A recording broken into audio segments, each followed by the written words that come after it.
Thanks for joining us and for bearing with that. That bit. It's very disconcerting that you can only see the panelists when you're doing webinar, and you sort of forget that you're not just on a kind of a 6-person nice chat to start your Wednesday morning. So yeah, we'll just give it a couple of minutes and then we'll get started on the final of the PRCA's events on misinformation and the climate crisis. So this is a kind of a series of events that have been running in the lead up to COP26 and examining the role that PRs and communications professionals have in kind of tackling misinformation around the climate crisis specifically. Obviously, there's the topic of misinformation and communications and PR is clearly a much bigger one, and there's other groups that are working on other areas of this issue. But we're here to discuss misinformation and specifically related to climate crisis. So my name is Simon Francis, and I'm one of the founder members of Campaign Collective, which is a social enterprise that helps organisations with their campaigns and marketing. We're members of the Public Relations and Communications Association, the PRCA, and I've been sat on the kind of the PRCA's climate misinformation group that has been kind of leading the work on this and organising the series of events, of which this is the final one where we'll be doing a wash up.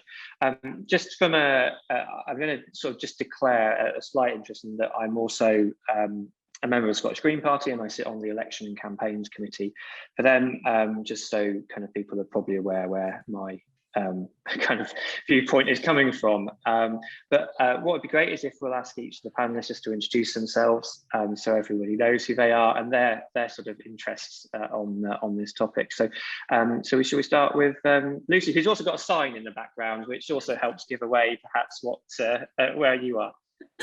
Yeah, hey everyone. So it's actually one of our flags. I'm on the Rainbow Warrior currently, one of Greenpeace's ships, and we're currently moored up in Amsterdam. But yeah, I should probably just highlight that I don't work for Greenpeace. I'm a volunteer with Greenpeace, and I've been an activist with them for the past decade now, doing all sorts of bits and pieces. So I coordinated their largest local group. So they've got about 60 local groups around the UK. If you want to get involved, go to their website. But I coordinated the Shoreditch group. Yeah, local activities, deploying local campaigns about whatever campaign we're doing. So whether it's Tesco or something against the banks. I'm also NVDA trained. So NVDA means non-violent direct action. So it means that I can get involved with some of the spicier stuff that Greenpeace does. So stuff where you're potentially going to get arrested, which I eventually did in February of last year, when I chained myself to an oil barrel outside BP's head office in London to welcome the wonderful Bernard Looney to his new role as CEO. So yeah, arrested and then charged, and yeah, given a nice criminal record for that. So as recognition for all of the wonderful work I've done with Greenpeace over the last 10 years, about 4 weeks ago, they said, do you want to go on board the Rainbow Warrior as a volunteer deckhand? And obviously with no sailing experience whatsoever, I said yes. So yeah, quickly packed up my life, quit my job, one of the big PR agencies, gave them 4 weeks notice, and joined the ship. And I'm on board until the end of January. I'm currently on the bridge. If you ever wondered what the bridge of the Rainbow Warrior looks like, it looks like that.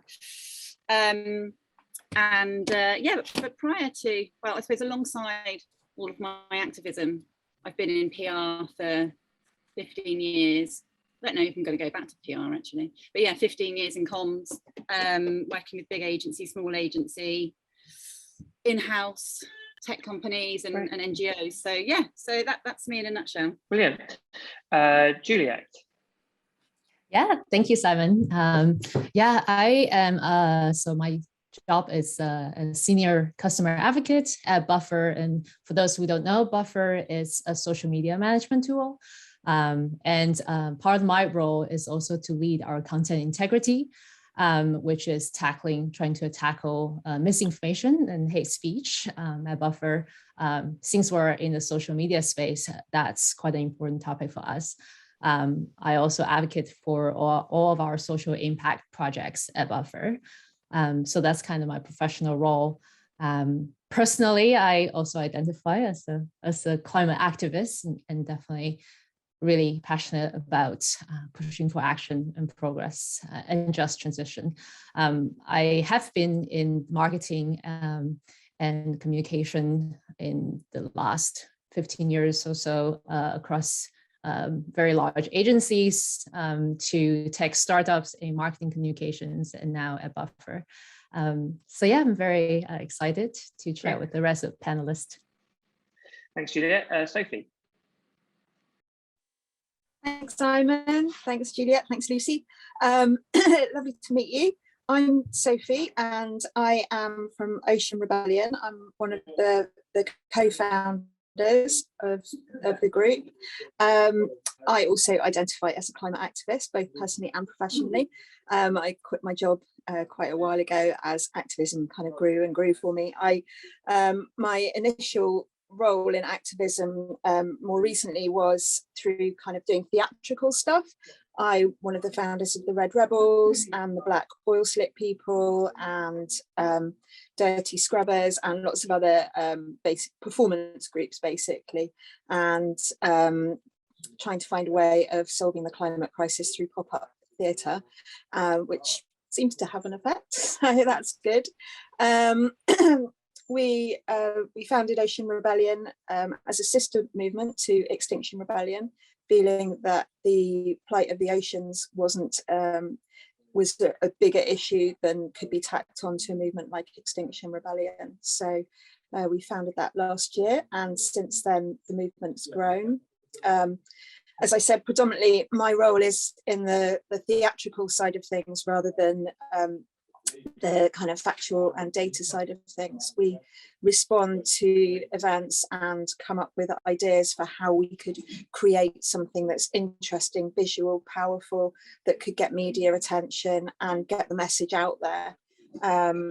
With COP, we decided to start our actions 10 days before the event, so that we could try and steer the media and get a frame going where the oceans were actually being talked about beforehand.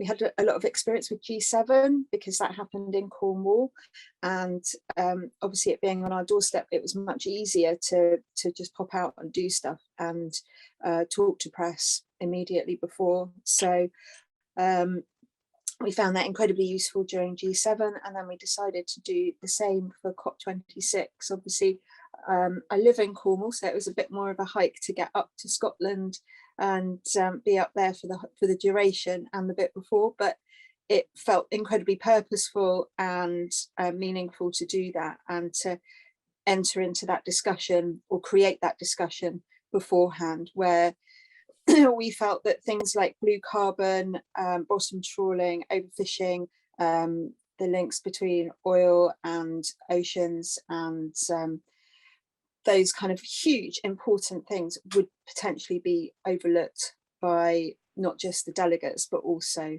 the media too. So yeah. Thank you very much, Sophie. And Stefan, I think, has the best job title amongst all of us, and he can introduce himself. Yeah, I sometimes get accused of being some kind of spy, which I enjoy because I'd make a dreadful spy. So I'm head of the Misinformation cell at LIMPR. So LIMPR is a behavioural science communications agency, and the Misinformation cell specifically is tailored towards helping our clients who are currently entirely public sector fight and meet the ever-growing challenge of trolling and misinformation. I also, I guess, identify as a kind of climate activist, but probably in the loosest sense, I'd say I'm the least well-credentialed person here. Although, you know, part of my shtick, as we will find out shortly, is that the challenge of misinformation actually knows no ideological borders in that sense. It flows very kind of freely from topic to topic. And so I am kind of a battered and bruised fighter of the far right in terms of my previous work, and so obviously a lot of that climate is an issue that they focus on and use as a wedge issue. So I have previously, in my previous role, been in the Centre for Countering Digital Hate, who, for the interest of folks here, recently published their Toxic 10 report, which I always get massive fear of missing out whenever I see them drop a new report, because they're such great people doing really good work. And after that, most recently, I was working in the office of the First Minister here in Wales, serving as a kind of internal misinformation consultant here in the kind of People's Republic of Wales, in this kind of for old, for full disclosure, lefties like me. We have a nice progressive devolved government here who are putting climate action at the heart of what they're doing. So there's lots of exciting things happening here, and really looking forward to learning from you all today and sharing some insights. Great. Well, thank you very much for introducing yourselves. And so today's session is going to sort of look at kind of really asking people for their opinions and reactions to COP, especially kind of in the sort of the sense of how is it kind of either united or divided opinion, and what it means for communicators, and how we can best continue to support our clients and the organisations that we work with in terms of communicating around the climate crisis. I think, Stefan, you just picked up on how the far right is using climate crisis as the wedge issue. Clearly, that kind of has a massive impact in terms of how they're using misinformation. So, it'd be great to get everyone's reactions to kind of what they think COP has delivered on that specifically, because clearly, if we talked about what our responses to COP were as a whole, we could be here for hours, and we're only here for 45 minutes now. So if we can try and keep it to kind of the impact on communications and where we see kind of the next steps as well, then that would be very much appreciated. If people have any questions, please feel free to put them either in the chat or in the Q&A, and we'll take those at the end. But we'll hear from each of our speakers, and obviously if there is anyone from big oil and gas in the audience, then really would genuinely be interested in hearing on your takes as well. So feel free to write kind of longer comments if you wish, if you feel that there's something that one of the panelists has said that you wish to respond to. Please keep it courteous and polite, and we will do the same on the panel. So I'm going to start off with Lucy and get your reactions to COP. It's a big one, isn't it? I think we can, if we think about some of the comms that were coming out of it around, one of your points was around greenwashing, right?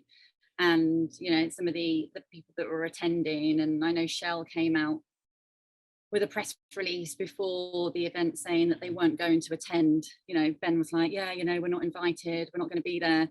But, there were Shell delegates on the list. They were there under the guise of lobbying companies as well. Hydrogen Europe, for example, were there. Hydrogen Europe, interestingly, were given the mic at an event the EU were hosting in the Pavilion. So even though they said they weren't going to be there, they were there. And then, you've got someone like Microsoft as well, who unbelievably were one of the partners of COP.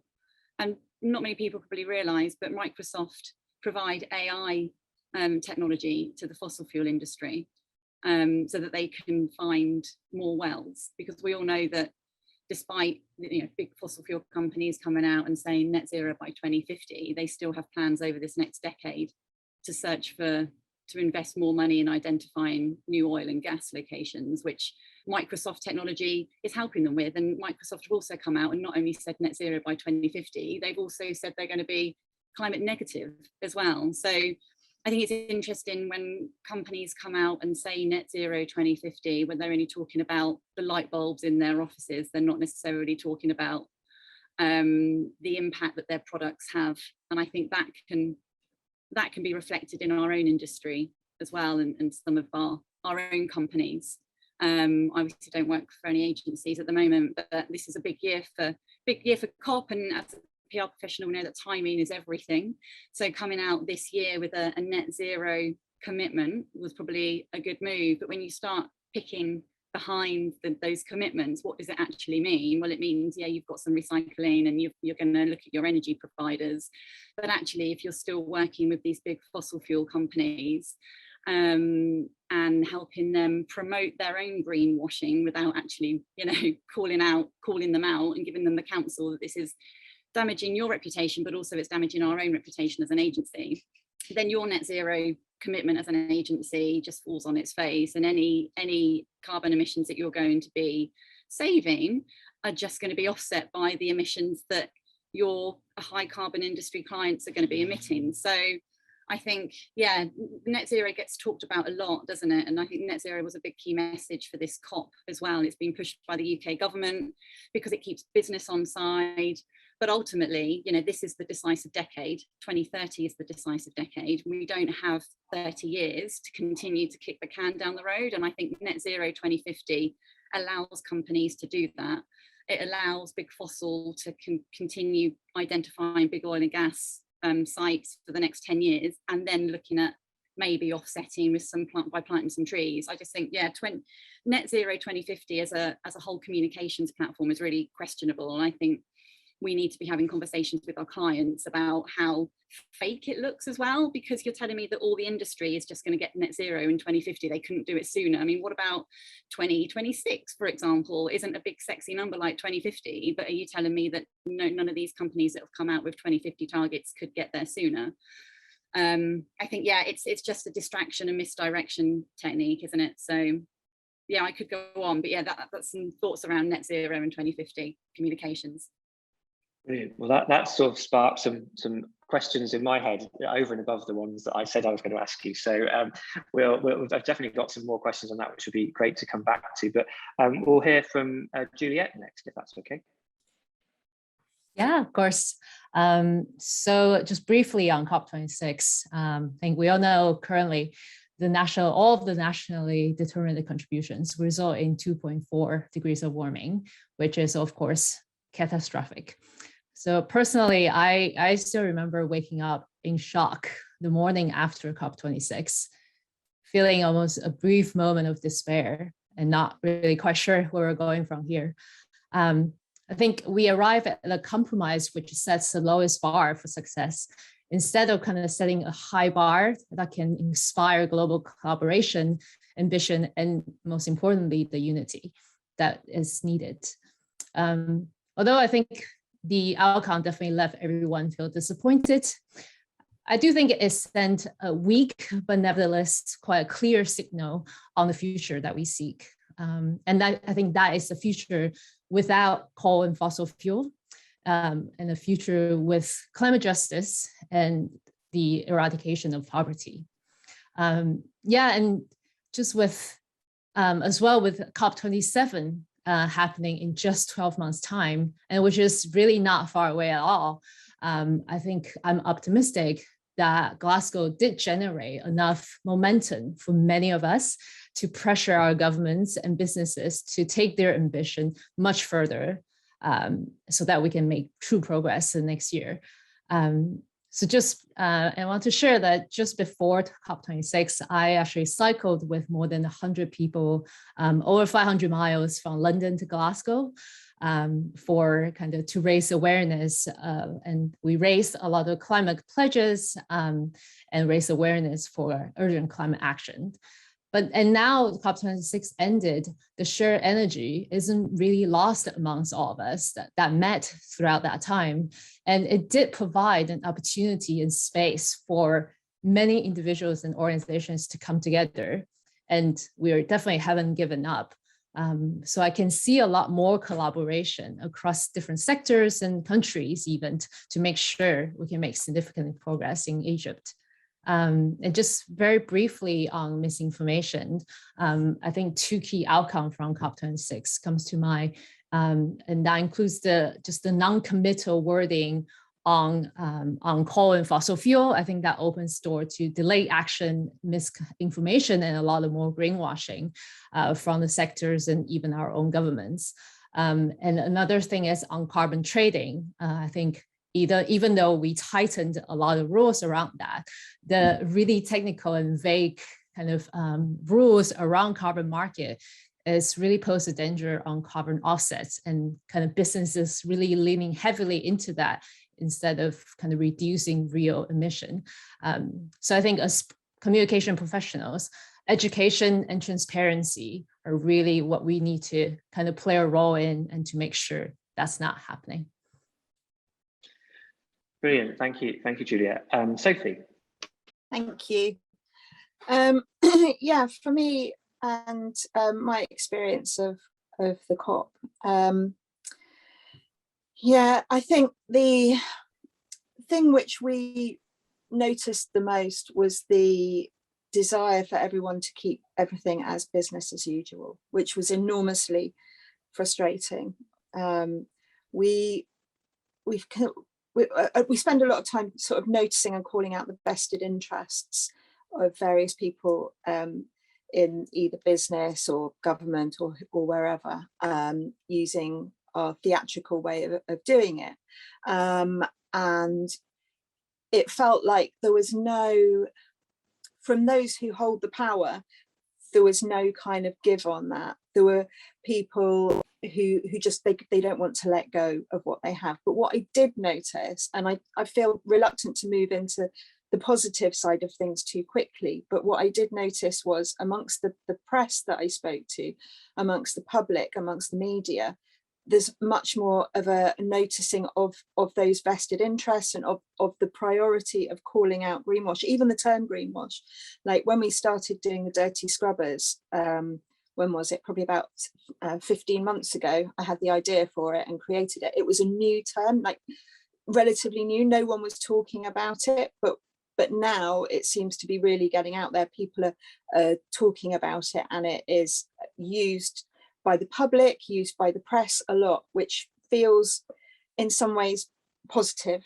The fact that it's still happening is terrible, obviously, but I think there's an overall consciousness shift. Juliet, you mentioned the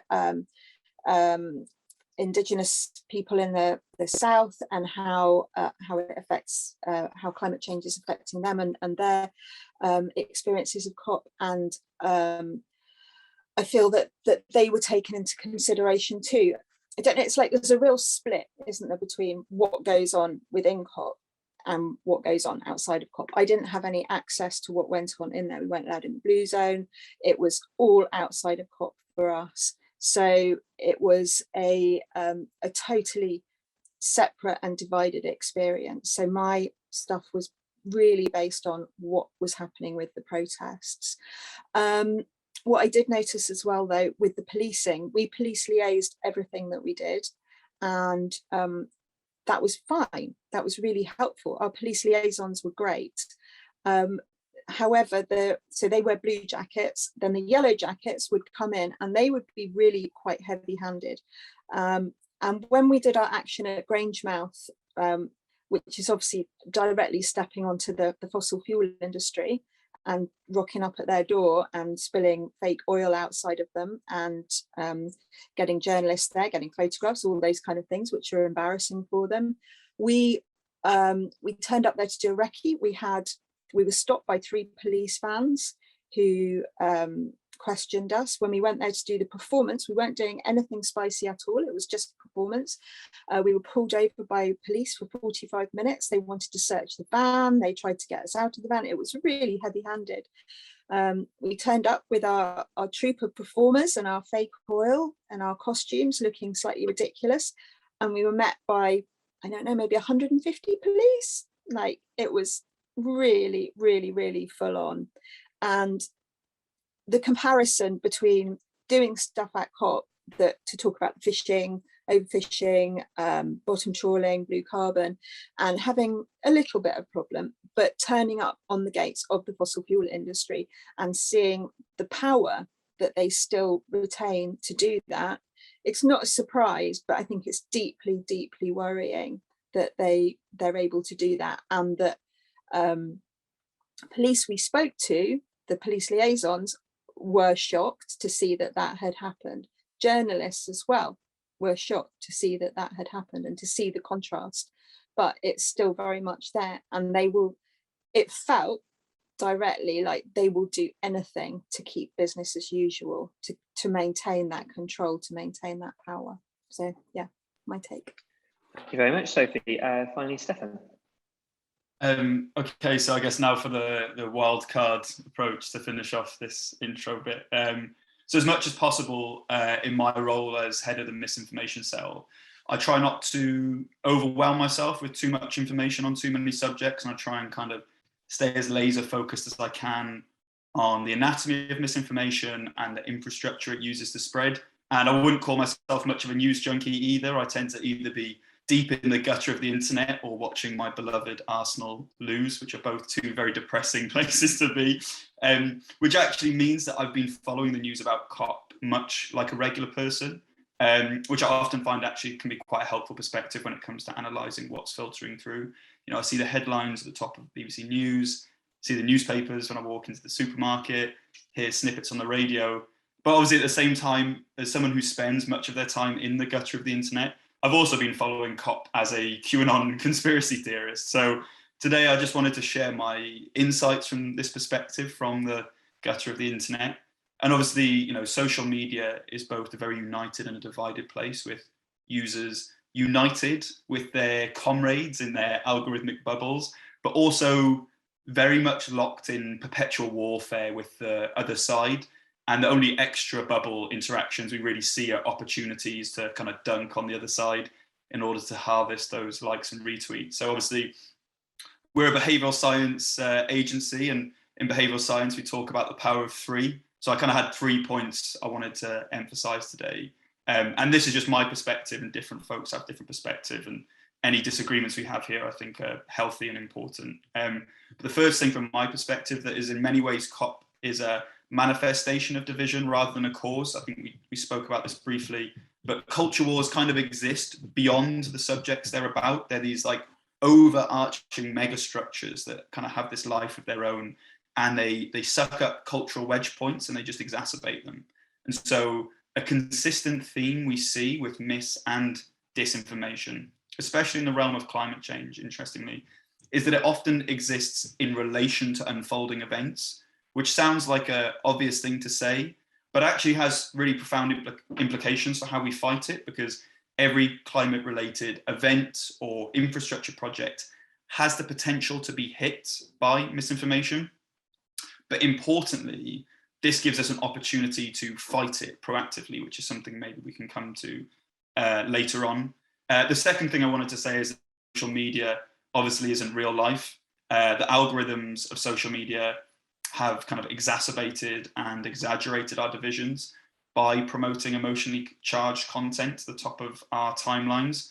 And sometimes it does create a spiral effect where politicians and cultural leaders, both for strategic gain, but also to harvest the dopamine that social media has to offer, play up to this emotionally charged environment, playing into the outrage cycle, perpetuating it further.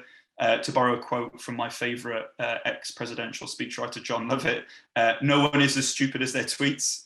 And so we must kind of exercise caution when taking the temperature of other sides or different groups based on what we see on social media. And then the third and final thing I just wanted to say, which we've already touched on, is that everything's connected. So I really urge that we resist the temptation to fall into what I'd call kind of misinformation exceptionalism, but just be mindful that misinformation thrives off a common conspiracy theory narrative structure that is dynamic and is interchangeable, and is actually what makes it so dangerous.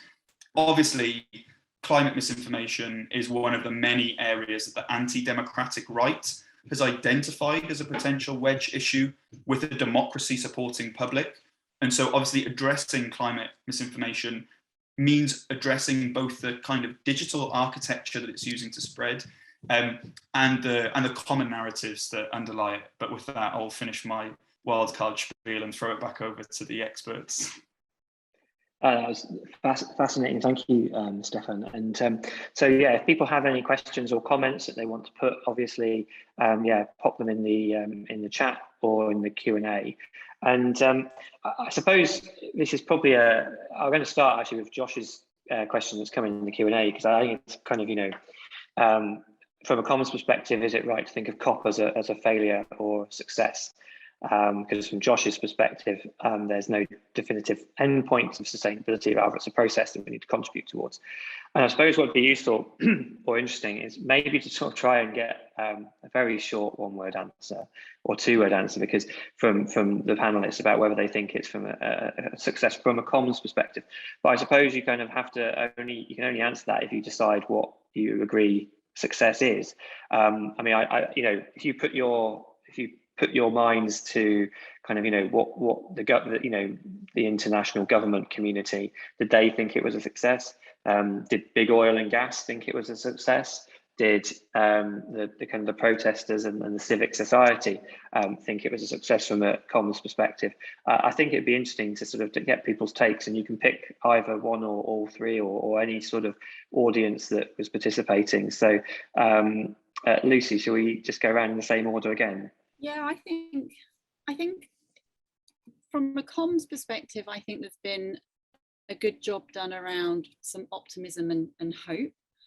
I think you need to have optimism and hope when you're thinking about the climate crisis, and we need to make sure that the youth have optimism and hope as well in order to continue to campaign, because now we need civil disobedience more than ever, because COP hasn't really delivered where it needed to take us. We're still at 2.4 if you're looking at something like Carbon Action Tracker. So we're still way off 1.5, although 1.5 is alive, as everyone keeps saying, which again is an optimistic message. I think having Indigenous people being more in focus be positive as well.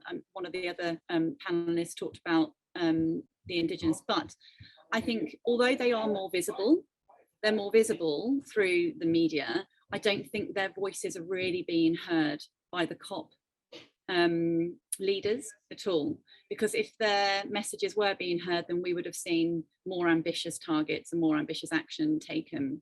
So I think we've had some good news around deforestation, and I'm calling it good news. It's like not terrible news, and nothing's going to be amazing. And as we all know, these could be empty promises, because we've been talking about COP since 25 years already, and we still haven't had the action that we need. So I think civil disobedience will help us make sure that the commitments that have been made at COP26, and although they're very lovely, deforestation, some things around methane as well, India 2030 renewables, there's some really positive messages coming out. We just need to make sure that people on the ground have hope and optimism to continue to hold these people to account. I mean, I think it was interesting. I mean, I did spend a couple of days inside the Blue Zone, and one of my colleagues was there on Youth Day and took a picture of Youth Day inside the Blue Zone, and there wasn't anyone other than people who look a bit like me sat there around in suits, looking very important and very pleased with themselves, and and that was on Youth Day, and it just shows the kind of how that kind of disconnect between which I think, Sophie, you touched on, between the inside and outside of the Blue Zone. And you go outside and you spend time in some of the community hubs that were set up around Glasgow. There's a green hub, there was other kind of hubs for different organising groups, and that was the kind of the sort of the hope, I suppose. But I think it's an interesting point about how you need to try and continue to inspire optimism whilst also criticising what was there. It's a really, really interesting point. Juliet, do you want to come on the question of success? Yeah, absolutely. And the word success or failure, to say that I do agree with Josh that it is a process. And I do think that, like Lucy said, that we have seen progress at this COP from even the communication perspective. Although I think the failure is the speed of progress that and the urgency that's needed. And besides that, again, back on the point of inclusion, I wasn't able to be inside the COP, but just like Sophie mentioned, I went to a lot of peripheral events, and even those happening at London. And one I think that hit me the most was I went to this event where 3 of the indigenous climate activists from Brazil were speaking and sharing their experience of attendance at the COP and what that felt like to them. I think that for us to really make meaningful progress that at the speed that's required, that sort of inclusion and truly listening to one another and hearing each other will be required to move forward. That's my brief answer. Thanks, Juliet. Sophie? Difficult one, isn't it? The COP, using this word success around COP feels really, really, really difficult for me right now, because all I can think of is the fact that it failed. However, I'll swallow that. And from a comms perspective, for me, I think, yes, it was a success, because we got the message out there. We saw a shift in consciousness and willingness amongst the press to talk about things, even down to the BBC, the kind of the hallowed territory of the BBC actually printing stuff about us or putting stuff on their website. So yes, people were talking about it, regular people. The language of nonviolent direct action is much more part. I think you touched on, Lucy, about how necessary we can see that is now.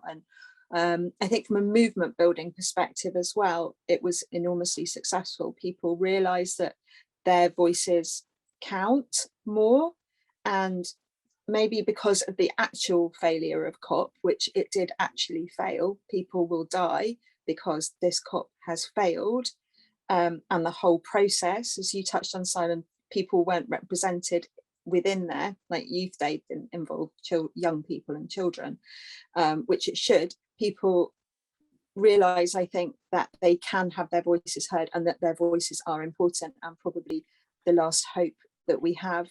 And one other success that I saw was in the community. We stayed at a place called Glasgow, which is a community hub, boat building, woodworking place, and absolutely amazing. And seeing how that community has built up and the power that they took from COP was really heartwarming, in the same way that communities popped up during the COVID time of lockdown.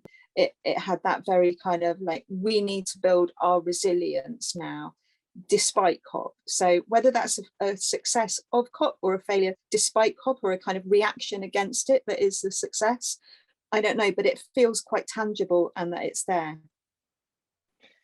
Brilliant. Thank you, Sophie. Stefan?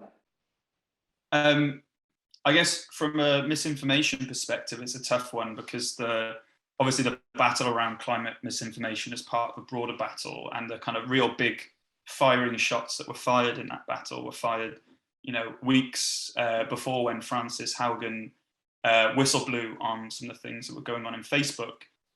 And so in terms of, from a mis and disinformation perspective, working out what success and failure is tough, because we're having this kind of broader legislative battle, especially here in the UK, that is going to ebb and flow for a while now, and it's one that I've been involved in. But we can attack this question, I guess, from a few different angles. I think in terms of climate misinformation problem, and Mark Scott in Politico did some interesting analysis on this. And the interesting thing with climate misinformation is the extent to which you say it's a problem depends on where you draw the line on what mis and disinformation is.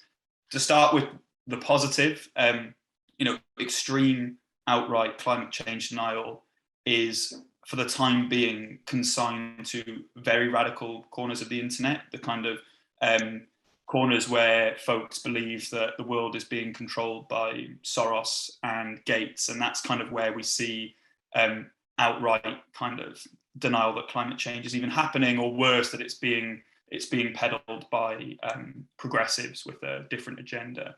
But then, to bring it to the kind of slightly more murky area, there was a push around COP by the Conscious Advertising Network, who are brilliant folks, to try and push tech giants to shift their definition of climate dis and misinformation. Because from a mis and disinformation point, and this is what I was saying previously, that the biggest risk here is mis and disinformation in response to things that are happening. So in response to climate infrastructure projects, in response to, here in Wales, we have suspended consultations on future road building projects, for example. We've got new renewable projects coming.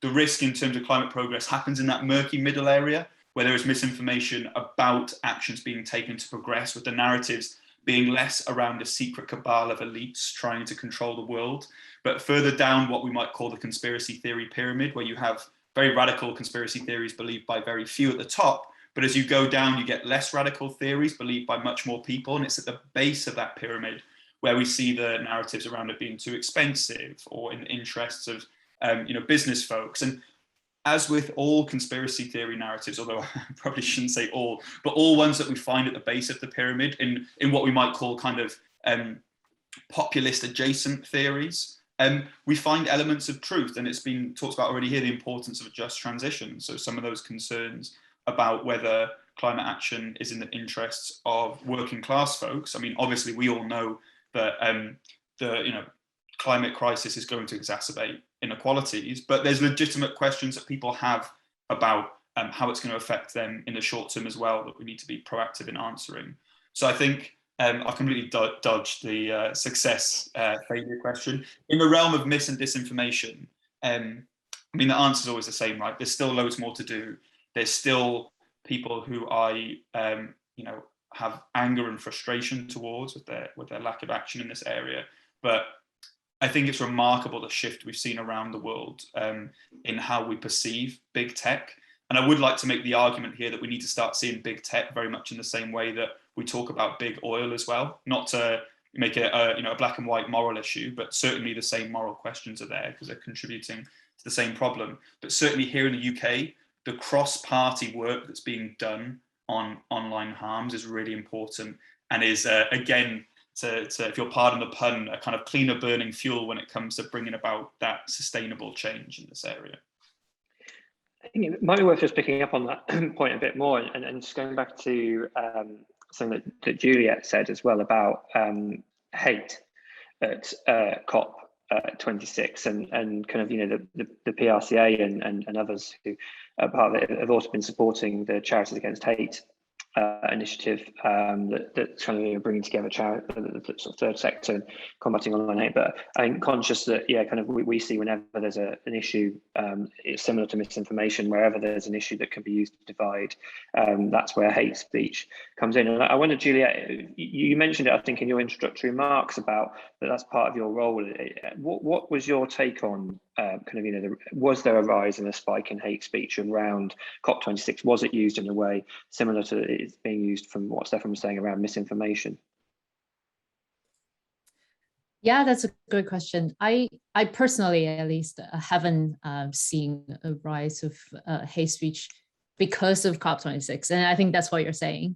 I think that there were probably a lot of messages about division as the subject of this panel, and more kind of alienating different groups. And we can debate on the definition of hate speech, of course. And for example, part of our stance at Buffer is that the hate speech also includes those that kind of invalidate the experience of communities, especially those who are historically marginalized. So I think there is still that, and then we need to tackle. But to answer your specific question, I personally at least haven't read too much into, and maybe Stefan has a lot more to add on that one. I just want to know, Sophie and Lucy, I mean, you obviously are kind of, actually doing direct actions. What have you seen on your channels and kind of comments that you get back? Lucy, do you want to go first and then Sophie? Yes, it's slightly different to the question that you just posed there, Simon. But what I would just say is when we're talking about hate and where that comes from in our society, we need to think about our mainstream media as engines of propaganda sometimes in this space, when the right-leaning media was scapegoating minorities in order to get the Brexit vote. And when you think about, not many people might know this, some of you might, but when you think about 3/4 of our mainstream media in the UK is owned by just 4 billionaires, and they're all right-leaning newspapers as well. You've got Rothmore, who owns the Mail, and then Lord Evening Lebedev, who owns the Evening Standard, and then obviously Murdoch, who's got the Sun, etc. So there's 4 of them, and then you've got Barclay, who owns the Telegraph, also known as the Tory graph, right? They're all just peddling the right-leaning narrative here, and they've all got vested interests in the status quo remaining how it is. They've all got money invested in big oil as well. So I think we really need to keep an eye and context of, you know, who's running on our national newspapers and what's the narrative that they want to peddle in order to maintain the status quo, which is obviously business as usual, net zero by 2050. Yeah, Sophie, did you want to come in on the question of what have you seen when you protest? Do you see kind of what comments do you get directed at you about kind of wanting to kind of pry too much? No, that's absolutely fine. I think it's a really interesting topic because obviously our protest is quite visible. What I've really noticed is a shift. As I said before, I mentioned the consciousness shift. People seem to be far more empathetic and interested and appreciating the necessity for what we're doing, rather than having comments which we used to get a lot of, the kind of get a job, why don't you lot in work, what are you doing, your costumes are made of fabric and things like that. We've had far more just gratitude from people saying thank you for doing what you're doing. I think we only had a couple of get a job comments while we were up in Glasgow, which is a quite significant marker, I think. And what I've also noticed, and this kind of speaks to what you said just then, Lucy, is that the journalists seem to be much more on side now compared to how they used to. In our interviews, there's much less of the kind of like trying to kind of trick you and trip you up and the kind of, you know, get you to say something and they can go, oh, well, you know, you're wrong about that, and that means that climate change isn't real, or all those kind of, I don't know, ridiculous things that they used to do. Now it's much more, they've got a real desire to get the information out there and get the photos out there. And I have to say, and this is, again is a difficult thing to say, even in the right-wing press. I try and, when I'm talking to journalists, have a really kind of like egalitarian way of speaking to them. It doesn't matter which publication they work for. My desire is to get outside the bubble and be in the Telegraph, in the Standard, in anything that's right-wing, so that we can reach out of it. And historically, I've had a lot of conversations with press where they've said things like, oh yeah, I believe in what you're doing personally, but it's not our target market, we can't get this information out there. And now they seem to be realizing the purpose of their role in actually pushing not the misinformation, but actually pushing the information, saying this is important, we need to listen to this. So yeah, in terms of hate, I would say much less, and much more of an appreciation of the necessity to stop that now, that we don't have time for hate anymore. I think what I find personally quite concerning it though is actually how then the papers perhaps use the content on their social media channels. So, you know, kind of, you know, just here, you know, you read the local Courier or the Evening News, and the kind of, it's that post that they put up linking to the article, kind of, you know, going yet another diversion or yet another road closure or more disruption planned. It's like, and that is actually contributing towards the kind of the problem. I think that they are trying to get a reaction out of people because they want to be at the top of the algorithms, which then causes kind of the division that Stefan and you've all been talking about, which I think is something that is, you know, how we address that, I think is a really difficult topic, because you're kind of not only having to deal with how do you tell the story, but how is that then interpreted on the social media channels of people who are basically in there looking to be at the top of an algorithm because it's getting the most comments and the most kind of disagreement. I don't know whether anyone wants to come in on that point. Stefan? Yes, I'd love to, because you left some opportunity there for how to fix it. And it's one of those things where it's simple but not easy, as in we all know what the problem is, right? The problem is that you've got, and this was the bane of my life in Welsh government, where you have, and I don't want to assign motive to people, especially local journalists who have like very difficult financial models. and are funded by advertising, and so deliberately have to generate this kind of content to bring in clicks, and I guess in their minds that funds the other important work they do. So totally understand that, but it used to absolutely infuriate us, because you're absolutely right, this content is rage bait. They know how the algorithms work, and they frame all of these stories to whip up hate and division. And so, you know, one solution there is potentially like funding of local journalism. It's one of the biggest threats to our democracy alongside social media, is lack of local journalism report and stuff, like part of the kind of immune system of democracies in a way. And, you know, I've seen this in other areas where, you know, we all have our complicated feelings about much of the mainstream press. But I know, for example, in healthcare, you know, the Gates Foundation funds independent global health reporters, for example, at mainstream newspapers who often take quite dodgy lines on things like COVID and lockdown and stuff like that, as a way of trying to make sure that they kind of get around the fact that facts aren't always profitable in the information ecosystem we're in. And the second thing, you know, which is part of the legislation, is that, you know, social media companies could stop designing their algorithms to promote hate and misinformation and instead promote factual information. And we know that they do it explicitly, because we now know that they ranked angry reacts as 5 times more influential in their algorithms as like reacts. There's no better example of prioritizing hate over unity than that. And we know that misinformation in the US election got 6 times more clicks than factual information. And that's not just about Facebook, whose algorithms need to change to prioritize people over profit, but also Google, who through their ads network monetize about every super spreader of misinformation on the internet. All these websites are being, and this is something for the PR industry as well that we need to be mindful of, is that these social media companies are essentially advertising duopolies, Google and Facebook. And we have a role to play in how they have enabled the funding of mis and disinformation over the last decades. And any solution to it involves us and our industry, which is why things like conscious advertising network is so important. I'm going to get down off my soapbox here because I can feel myself. It's really, I mean, you know, absolutely fascinating insight. Sophie, I'm just conscious of time. So. Yeah, I'll keep it brief.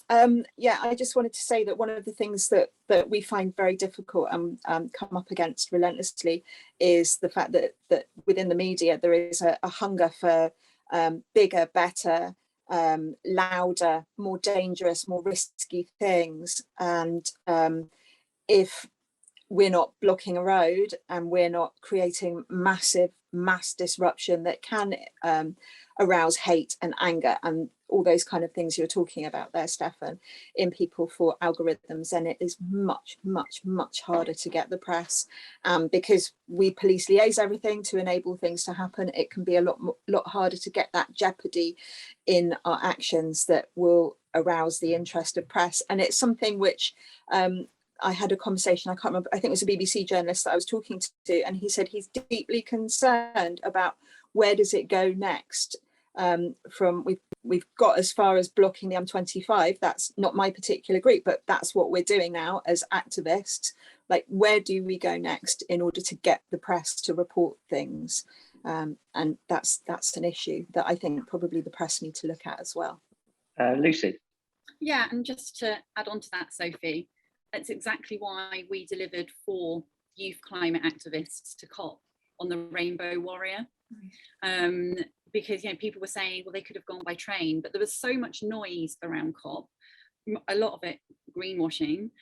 So we knew we needed to get through and penetrate and get our message delivered somehow. And so we took the Rainbow Warrior up the Clyde, and the port authorities were saying, no, you can't come down there.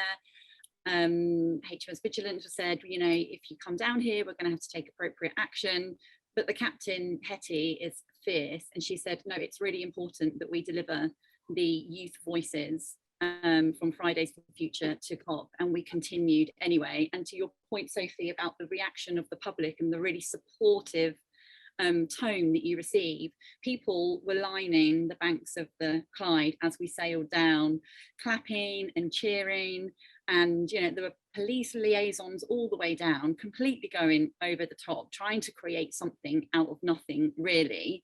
We then got into Glasgow, we moored up, and there was about 50 yellow jackets lined up against the side of the port. then they stood there looking menacing, and then after a couple of minutes they got back in their vans and disappeared. So you kind of feel like it feels unnecessary, and there's a real juxtaposition regarding how the police view you and then how the public are now viewing these direct actions as well.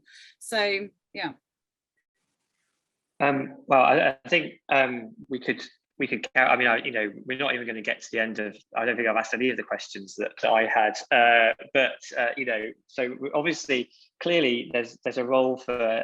Sorry to the other members of the misinformation group that are on in attendance. That we're going to have to continue what we're doing and continue the series of discussions and debates, because there's clearly a lot more that we as a profession can do, and there's a lot of issues that are still to surface within the kind of the PR and especially public affairs world about kind of, you know, our own clients and kind of, you know, exposure to high carbon clients and organizations that I think we need to explore and be open and have discussions about, which we don't have time to get into. So we'll just finish with Daniela's question and just sort of a brief kind of remark from each of you about what can we do as comms professionals to sort of overcome some of the concerns that businesses and consumers have without compromising the need for decisive action. So if we can keep these really brief, because I'm conscious people have to get off in 3 minutes. So we'll start with Stefan, if that's okay. So in terms of the question, I think perhaps I'm going to frustrate the panel again and take a slightly sideways approach that's more relevant, and maybe just some learnings that I had from COP itself, if that's okay, in terms of comms. Yeah. Oh, although Stefan's internet has dropped out. So Sophie, do you want to go next? I think the most important thing is to keep telling a new story. It's something that George Monbiot talks about in Out of the Wreckage, which I'd suggest anyone reading. It's a really important book. I think that you can't replace an old story without selling or without telling a new story, and making that as positive but as realistic as possible. What's actually going to happen isn't necessarily negative. We can do a lot of positive things, and the world that we're creating can actually be better than what we have now. That is an inspiring way to end. We should have come to you last. Juliet. Yeah, briefly, I think three words: inclusion, transparency, and actions. Although we're in communication, I think we learned from COP26, words are not enough. And then I think we cannot work in isolation and have to kind of collaborate, cross-function to make sure our words can carry weight, and that's backed for true action. I think another important thing is to normalize the fact that all organizations can take action to tackle climate change, and bear in mind that most of them will make mistakes along the way, and we need to normalize that. And none of them will be perfect, and perfect is not what we seek. It's progress and with urgency is what we seek. And I think we need to tell a story, and to tagging on Sophie's points, we need to tell the truth with humility and vulnerability, and really be okay with kind of being criticized by the public when it's due, and learn from that rather than trying to prevent being criticized. Because I think we need a moral courage to make mistakes and move forward quickly. Yeah, so just to hold ourselves accountable, to communicate based on what's actually being done. Lucy, to finally. Yeah, and I think there's internal comms as well as external comms, isn't there? So I would encourage everyone to be an employee activist, to hold our agencies to account, to hold our clients to account, to really question 2050 net zero. What does that mean for them? Are they doing enough? And the same, reflect that onto our agencies as well. Question the portfolio, question our bedfellows. Are we in the right game here, or are we just pushing out more misinformation than trying to prevent it? Well, thank you, Lucy. And Stefan, sorry we lost you for a minute there, but we are going to have to end now. If you want to give us your 3 thoughts, we'll turn them into a PRCA blog and we'll share it with everyone. And it can be, yeah, as Laura's just pointed in the chat, it really has been fascinating. I think this is definitely the first time we've had a PRCA event where someone's been live on board the Rainbow Warrior. Hopefully it won't be the last, because it's been a really fascinating conversation and discussion that I enjoyed immensely. So, and you know, there's been an equal dose of optimism as well as kind of pessimism about the future, and I think that's a point that kind of we all need to remember. So thank you very much to everyone for joining us. Thank you especially to the panel, and look out for the recording, and there will be a summary blog as well about what we've been discussing today. So thank you very much and goodbye. Thanks everyone. Thank you everyone. Bye. Thank you. Bye.